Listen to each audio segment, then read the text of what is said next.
Seja bem-vindo ao podcast Conexões de Esperança. Este áudio é reprodução de leituras e reflexões diárias matinais de textos de Ellen White, feitas pelo pastor Carlos Alvarenga por videoconferência, através do aplicativo Zoom e transmitidas ao vivo pelo canal Conexões de Esperança no YouTube. Nosso desejo é que sua experiência com Deus seja enriquecida com o que você vai ouvir a seguir.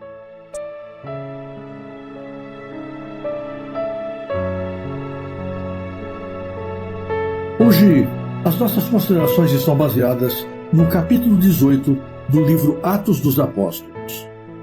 Nós damos assim: de Antioquia da Pisídia, Paulo e Barnabé foram para Icônio. Nesse lugar, como em Antioquia, começaram suas atividades na sinagoga de seu próprio povo. Tiveram assinalado sucesso. Creu uma grande multidão, não só de judeus, mas de gregos. Mas em Icônio, como em outros lugares onde os apóstolos trabalharam, os judeus incrédulos incitaram e irritaram contra os irmãos os ânimos dos gentios. Os apóstolos, entretanto, não recuaram de sua missão, pois muitos estavam aceitando o Evangelho de Cristo. Enfrentando oposição, inveja e preconceito, foram eles avante em sua obra, falando ousadamente acerca do Senhor. E Deus dava testemunho à palavra de sua graça, permitindo que por suas mãos se fizessem sinais e prodígios. Essas evidências da aprovação divina tinham poderosa influência sobre aqueles cuja mente estava aberta à convicção, e multiplicavam-se os conversos ao Evangelho. A crescente popularidade da mensagem apresentada pelos apóstolos encheu de inveja e ódio os judeus incrédulos, e eles determinaram fazer cessar de uma vez os trabalhos de Paulo e Barnabé. Por meio de relatos falsos, levaram as autoridades a temer que toda a cidade estivesse em perigo de ser incitada a uma insurreição. Em consequência dessas acusações, os discípulos eram repetidamente levados perante as autoridades. Mas sua defesa era tão clara e singela, e tão calma e compreensível, que forte influência era exercida em seu favor. Tinham de reconhecer que os ensinos de Paulo e Barnabé tendiam a formar homens virtuosos, cidadãos leais, e que a moral e a ordem da cidade seriam melhoradas se fossem aceitas as verdades ensinadas pelos apóstolos. Tão enraivecidos ficaram os líderes judeus pelo rumo que as coisas estavam tomando, que decidiram alcançar seu objetivo pela violência. Amigos dos apóstolos, embora incrédulos, advertiram-nos dos maldosos desígnios dos judeus e suplicaram-lhes que não se expusessem desnecessariamente à fúria da turba, mas fugissem para salvar a vida. Concordando, Paulo e Barnabé partiram secretamente de Icônio, deixando os crentes a promoverem a obra sozinhos por algum tempo. Em cada século e em cada região, os mensageiros de Deus têm sido chamados a enfrentar a amarga oposição dos que deliberadamente escolhem rejeitar a luz do céu. Não raro, pela mistificação e falsidade, têm os inimigos do Evangelho aparentemente triunfado, cerrando assim as portas por onde os mensageiros de Deus poderiam ter acesso ao povo. Mas essas portas não podem permanecer para sempre fechadas. E muitas vezes, ao voltarem os servos de Deus para reassumir suas atividades, o Senhor tem atuado poderosamente em favor deles, habilitando-os a estabelecer monumentos para a glória do seu nome. Expulsos de Icônio pela perseguição, os apóstolos foram para Listra e Derbe, na Licaônia. Essas cidades eram habitadas principalmente por um povo supersticioso e pagão, mas havia entre eles alguns dispostos a ouvir a mensagem do Evangelho e aceitá-la. Quando Paulo e Barnabé apareceram na cidade, muitos procuraram relacionar essas doutrinas com suas supersticiosas crenças na adoração de Júpiter. Os apóstolos se esforçaram para comunicar a esses idólatras o conhecimento de Deus, o Criador, e de seu Filho, o Salvador do gênero humano. Uma ocasião, estando Paulo a falar ao povo das obras de Cristo como de alguém que curava os enfermos e sofredores, viu entre seus ouvintes um coxo, cujos olhos estavam nele fixos, e que recebia suas palavras e nelas cria. O coração de Paulo encheu-se de simpatia para com o doente, em quem percebeu alguém que tinha fé para ser curado. Em presença da idólatra assembleia, Paulo ordenou ao coxo que se pusesse de pé. Até então, o coxo não podia fazer mais que assentar-se, mas obedeceu instantaneamente à ordem de Paulo, e pela primeira vez em sua vida se pôs de pé.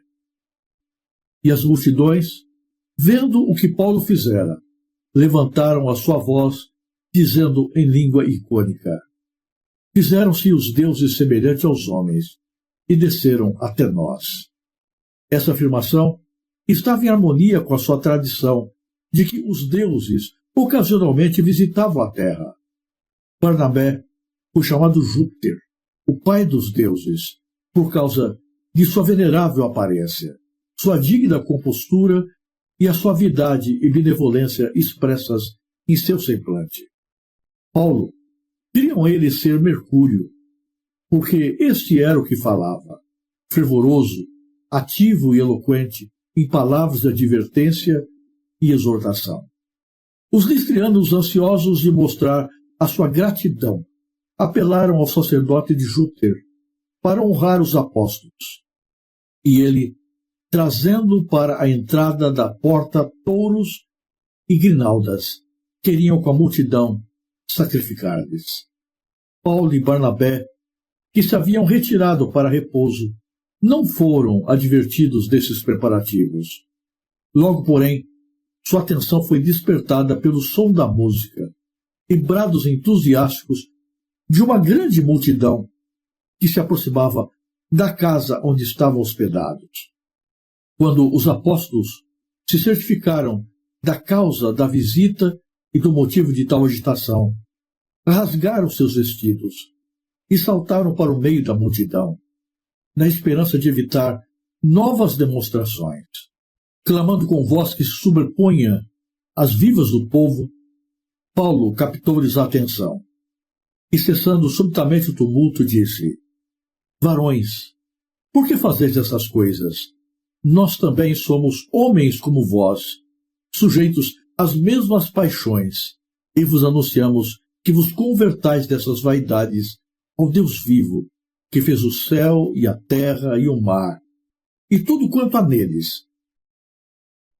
Não obstante a positiva afirmação dos apóstolos de que não eram divinos, foi quase impossível desviar os pagãos de seu intento de oferecer sacrifícios. Foi somente após muita persuasão e cuidadosa explicação que o povo foi persuadido a abandonar o seu propósito. As atividades de Paulo e Barnabé em Listra foram subitamente reprimidas pela maldade de uns judeus que, ouvindo do sucesso do trabalho dos apóstolos entre os licaônios, tinham determinado ir-lhes no encalço e persegui-los. Chegando a Listra, esses judeus logo alcançaram êxito em inspirar o povo com o mesmo amargo espírito que atuava em suas próprias mentes. Com palavras de mistificação e calúnia, os que recentemente haviam considerado a Paulo e Barnabé como seres divinos foram convencidos de que, na realidade, os apóstolos eram piores que assassinos e dignos de morte. Rendendo-se à influência do mal, os listrianos tornaram-se possuídos de satânica fúria e, apoderando-se de Paulo, o apedrejaram sem misericórdia. O apóstolo imaginou que havia chegado o seu fim. O martírio de Estevão e a parte cruel que ele desempenhou na ocasião lhe vieram vividamente ao espírito. Coberto de feridas e desfalecido de dor, ele caiu e a turba enfurecida o arrastou para fora da cidade, cuidando que estava morto. Os relatos apresentados por Lucas no livro de Atos são impressionantes. Coloco de maneira vívida diante de nós o contraste entre pessoas favorecidas com a graça de Deus, privilegiadas com a revelação do Evangelho, pessoas que tinham a palavra de Deus nas mãos, que receberam dos céus toda oportunidade de revelação. E ainda assim, a despeito de toda a luz, de toda a bondade, de toda a graça oferecida por Deus, endureceram o seu coração para as mais fortes evidências enviadas pelo Senhor. Rejeitaram a oportunidade de salvação, fecharam-se completamente para o oferecimento da graça de Jesus.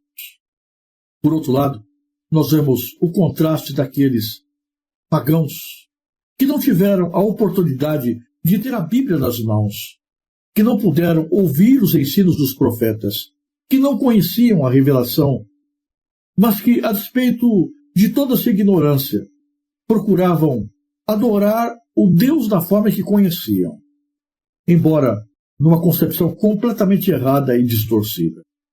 Enquanto os judeus fechavam o seu coração com ódio, buscando todas as maneiras para impedir que a luz incidisse sobre a sua vida, os pagãos estavam abertos para a revelação do Senhor. É surpreendente que quando as palavras de Deus caíram nos ouvidos dos pagãos e eles viram milagres realizados pela presença do Senhor, foram capazes até mesmo de confundir o mensageiro com Deus, desejando inclusive prestar oferecimento, sacrifícios a esses mensageiros como se fossem revelações visíveis da divindade. Enquanto os próprios judeus haviam levado à morte o Deus encarnado que esteve no meio deles, que viveu entre eles, que transmitiu a presença de Deus de forma real diante dos seus olhos. A realidade não tem mudado a despeito dos tempos que se têm passado. Não se iludam. Nem todos que estão dentro da igreja têm o coração aberto para Deus e retratam na sua vida o caráter do Criador. Muitas vezes, dentro dos seios religiosos, nós encontramos sentimentos mais espúrios, mais vergonhosos, mais traidores do que aqueles que se acham entre os pagãos. Porque aparência de piedade não significa cristianismo. Conhecimento de teologia não significa salvação. Estar dentro da igreja não significa ter sido alcançado pelo poder de Jesus e ter sido transformado pela graça de Deus. Você encontra nesses relatos, dentro das sinagogas, judeus com o coração cheio de ódio e desejo de vingança, procurando todos os meios espúrios, vergonhosos, criminosos, para vingar-se, para destruir, para acabar com a vida dos servos de Deus. E do outro lado, você encontra abertura e disposição para ouvir e aceitar. E é surpreendente que esses inimigos de Deus, dentro dos círculos religiosos, não se contentaram apenas em afastar os pregadores de perto de si, mas levaram-nos a trabalhar também para impedir que aqueles que nunca haviam ouvido de Jesus, nunca haviam recebido a mensagem de graça de Deus, tivessem qualquer oportunidade da revelação dos céus. Incitaram ódio contra os servos de Deus, colocaram os pagãos contra Paulo e Barnabé, apedrejando-os quase até a morte. Ter o conhecimento do Evangelho é uma bênção indescritível, mas traz algumas consequências. A primeira dessas consequências é a responsabilidade. Aquele que ouve tem diante de Deus a responsabilidade de comunicar aquilo que ouve para os outros que ainda não ouviram. Cada discípulo de Jesus deve tornar-se um apóstolo, um propagador do Evangelho. Mas ao propagar o Evangelho, surge um outro problema. Levantam-se todas as forças do mal em oposição àquele que se coloca do lado de Deus. Nós vivemos literalmente no meio de uma guerra. As forças do mal trabalham de maneira incansável para destruir a vida dos servos de Deus. E eles só não conseguem seu intento porque Deus cuida de nós. Deus nos protege. Mas não esperem aplauso, não espere carinho, não espere reconhecimento, não espere bondade por parte daqueles que não estão do lado de Jesus, por aqueles que resistem à graça de Jesus. Os tempos em que vivemos hoje são, até certo ponto, tempos abençoados. Ninguém de nós tem sido normalmente chamado a morrer por Jesus. Mas talvez isso que parece ser uma bênção seja para nós um problema.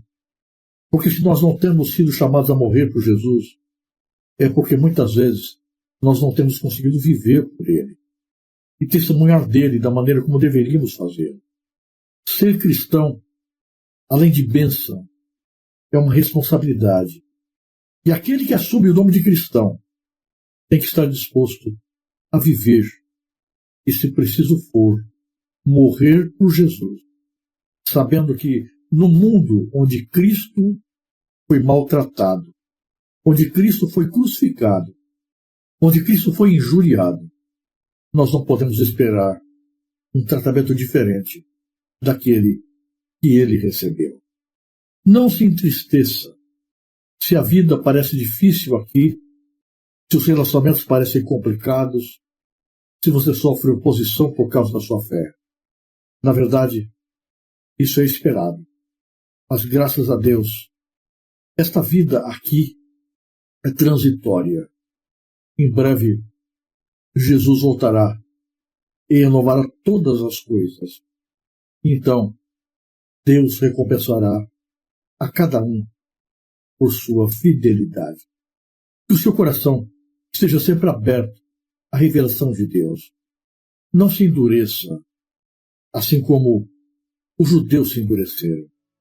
Não alimente em seu coração qualquer sentimento de ciúmes, de ódio, de maldade, como os judeus fizeram naquela época. Estejam abertos à graça do Senhor. Estejam dispostos a viver, a testemunhar, se preciso for, sofrer e até morrer por Jesus.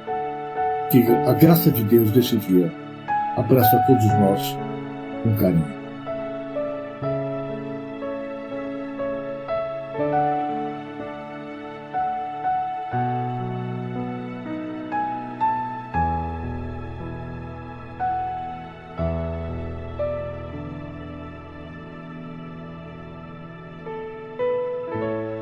Se você apreciou este áudio, inscreva-se no canal para continuar conosco nesta jornada de crescimento espiritual.